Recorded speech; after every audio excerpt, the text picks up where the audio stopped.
എന്തു എന്താ അസുഖം? അസുഖമാണെന്ന് ആര് പറഞ്ഞു? ഞാൻ അറിഞ്ഞു. ഇപ്പൊ എങ്ങനെയുണ്ട്? ഭേദമുണ്ട്. അല്ല രക്ഷ വേണ്ട.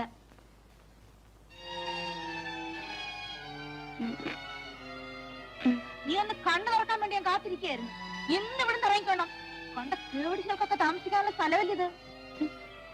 പൂച്ച പോലെ നടന്ന നീ ഇത്ര ഭയങ്കരിയാണെന്ന് ഞാൻ സ്വപ്നത്തെ പോലും വിചാരിച്ചിരുന്നില്ല.